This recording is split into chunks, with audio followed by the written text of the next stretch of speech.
G'day. Today we're doing a service and leak repair on an old Valiant coupe, a VF. I think they're 68, 69. It's got the 318 motor in it, and we'll see if it's got the either the Torqueflite 904 or the Torqueflite 727 in it. So there's a leak under there and he wants that fixed and the service. Okay, it's got the Torqueflite 904 behind a 318. And you can see there's oil. Anyone would think that the pan gasket's leaking, but he reckons he's replaced that not long ago. Now up there you can see the rear cooling line completely dry. And over here, I don't know if you can see that, but there's oil. Looks like the filler tube O-ring's weeping a bit. So when it sits overnight it would come out of there. When the oil level goes up or drains back down out of the torque converter. So that O-ring needs to be replaced. There's a bit of oil on the front cooling line. If you can see it in there. A bit hard to see.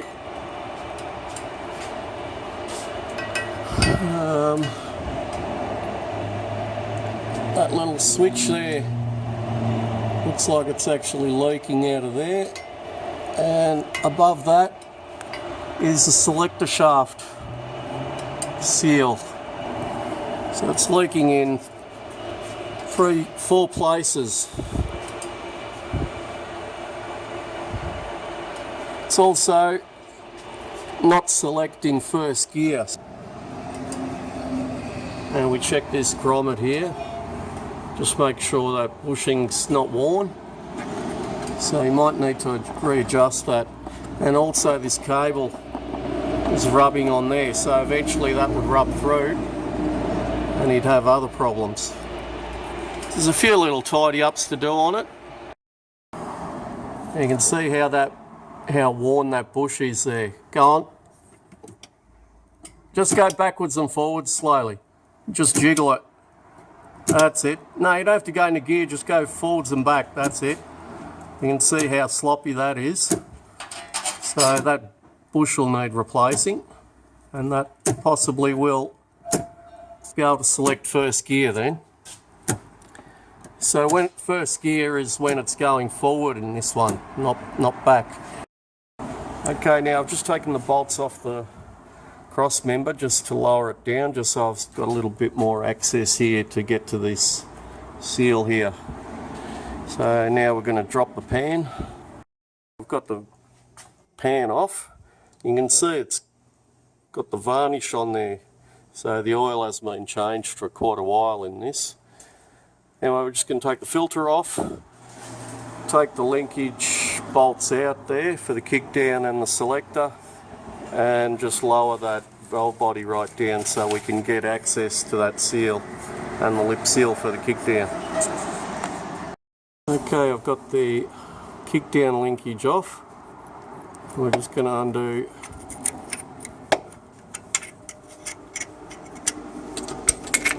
select the linkage. That's still in the way. There we go.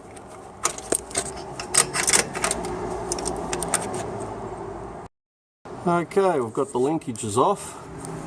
While I've got this out as well, I'm going to just adjust up that front band because there's not a lot of room there. You do those up to 72 inch pound, back off 2 turns. Before you do it, just mark a little line. I'll do it with a bit of liquid whiteout, and then just screw it in and see how many turns in it goes. That'll indicate to you how worn it is. If it when you back it off 2 turns, if it's in a little bit, it means it's worn. And you've also got the first and reverse band there. Okay, here I've got the band adjustment details for the Torqueflite 6 and also the Torqueflite 8 or 727.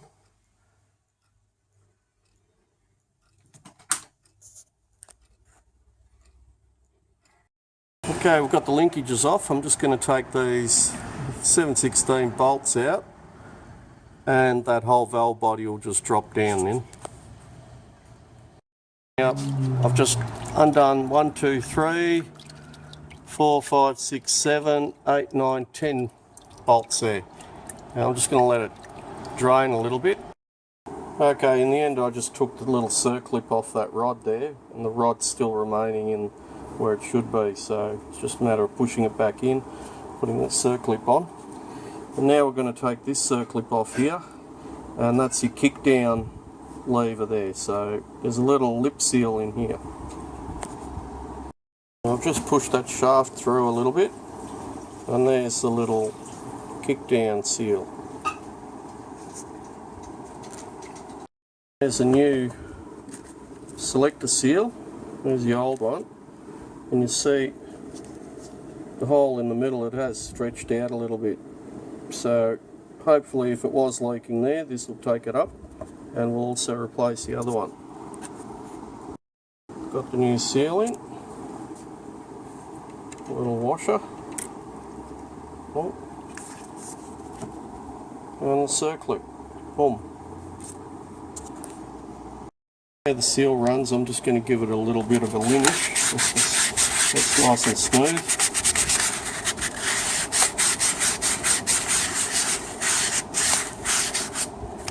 The other seal presses in from the top down. There's a little step there, so you got to knock it in. So to knock it out, I'm just going to get a screwdriver and just tap it out either way, and it's going to just come out through the top. Here's the old one. And the new one. You can see that it is stretched out a little bit. Out of there, I forgot to mention, just be very careful that you're hitting the seal, not the housing. If you damage that housing, you're in for a bit of bother. So now I'm just going to tap in from the top down, tap that other seal in. Thing before I put this on, just focus it. You can see there's a little spring in there that pulls that lip in. So important when you're putting the valve body back on, focus, you got to work that in so it'll go in slowly, otherwise you can end up pushing that little spring out, and then that seal won't last very long at all. So just be aware of that. Just don't force it straight in, work it in slowly, and also it's a good idea to put a little bit of oil on there, and probably even on the seal there, just so it slides in a bit easier. To pull the seal in, I'm going to use two drivers. I'm going to put one on the bottom, the seal there, and the other one on top, and as I do it up, it's just going to pull that seal into the case. A little bit hard to do, I can't really film and do it, so, and don't forget to put the seal in the right way as well. Okay, that's what I'm talking about. That's bottomed out on the housing, because where that seal comes in, there's a little step there. And you can just see the top one. You can see the seal there hasn't been pulled in yet. Just make sure that that bolt, it all sits pretty central, or it'll go a little bit crooked to one side. Now it's just a matter of just doing that bolt up, and that'll pull that seal in. There we go. When you get it in, just run your finger along there, make sure it's flush with that housing. It is very easy to when you're doing it up, to make it go to one side. Be very careful, make sure it's nice and central when you're putting it in. Alright, before I put that valve body back on, I'm just going to adjust that front band. And I've undone the lock nut. Now I'm just going to go in 72 inch-pound. There we go, you can see it's just gone, that little square bit was at the bottom, so now it's on about 8 o'clock, so it's just gone in a tiny little bit more than where it should be, so it means the band's a little bit worn. So now I just take a note of where that is and back off 2 turns, tighten up the lock nut. Make sure the lock nut's not in the way as well when you're tightening it up, otherwise it'll give you a false band setting. We've got the valve body back in. That little circlip in there, you can put that in afterwards as long as that rod's in its place. You can put that in after. You might just have to wedge a screwdriver up there just to stop it from moving up when you push the circlip on. And again, we're going to adjust that rear band. I've double checked everything. I can put the linkages back on. And also when we're putting the valve body in, you've just got to sort of twist it in, let it go through that seal at its own pace, because there is a little step on that. You don't want it to damage anything. The filler tube, we just had the filler tube out and put a new O-ring in, and the bracket where it bolts onto the bell housing, I actually bent it up a little bit, so after you put the bolt in, it's always pushing the filler tube back into the case. So it's under tension, so then that little O-ring there won't wiggle up and down as it works. It won't flatten out or wear out as quickly. Everything else looks okay. Need to order one of these in, so you might have to come back for the bush. Either that, or we could make up a bronze one, but probably easier to just get another bush. And now I'm just going to put the linkages back on.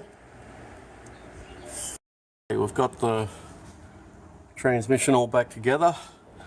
Done the front band, 72 inch-pound back off 2 turns, and the rear band 72 inch-pound back off 3 1/4 turns. This one's got a double wrap band. Okay, got it all back together, and it's a good idea when you're doing a little bit of work like this to just double check and triple check everything. Just even when the pan was off, just make sure you've retightened everything. Very easy to forget, especially when you're doing other jobs or other cars.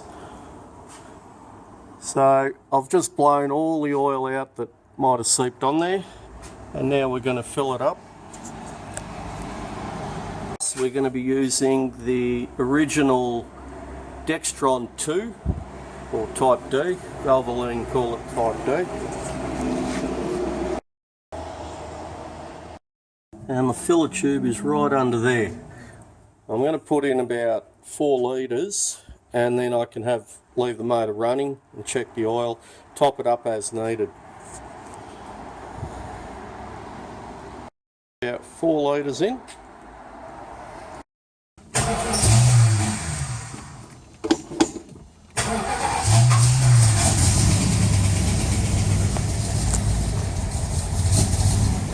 And just go through the gears.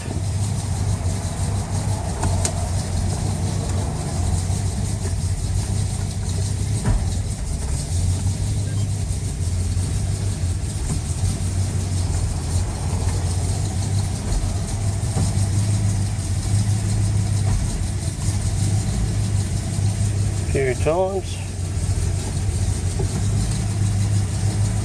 Back in the park, and now we can just test the oil level or check the oil level and just top it up or take out any oil as needed. Another little thing I didn't show, I just put a little bend in the end of the dipstick, and hang on,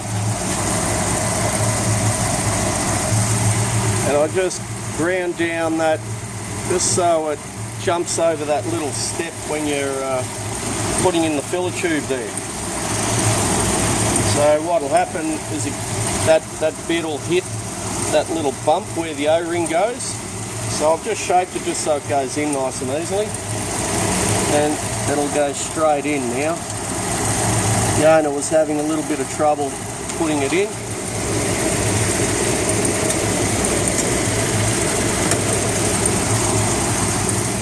And we're a little bit over full there. So, because I can't drive it, it's unregistered, unready for the road, I'm just going to leave it at that for now and just check for any oil leaks.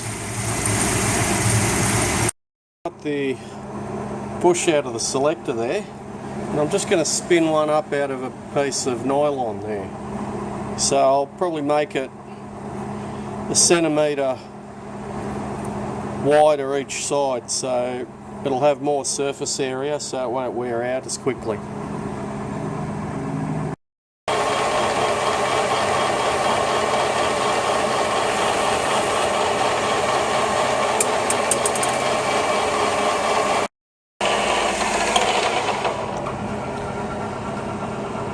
Now I've got a little bit oversized, so I can press that in, and then I'll just cut a lower bit in there just so it can fit into there.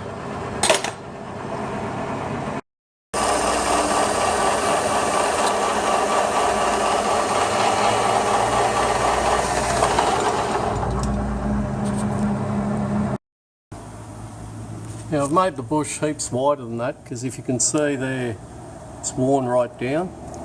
So I've made it wider, so it'll sit on a new spot up here and a new spot down there.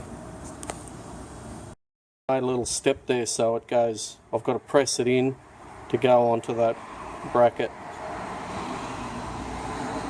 At about 30 thou oversize on this side, so it just pressed in quite nicely, and that won't pop out now. There we go, nylon bush. There you go, better than ever. Better than the original. It's actually a lot wider, probably about a centimetre or 15 mil wider, and that allows for that to move up and down a little bit. So that's how we've replaced a few seals. The selector seal, the kick down lever seal. Made a new bush for the linkages there. What else have we done?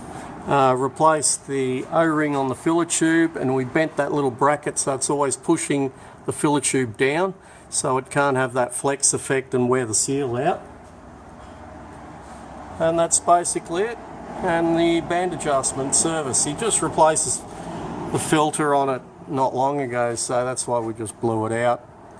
We didn't replace that, but doesn't look like it's leaking, not in the areas that we repaired. He said he's going to fix his diff oil leak down the track somewhere. And there you go. Hope that's helped. Thank you for watching.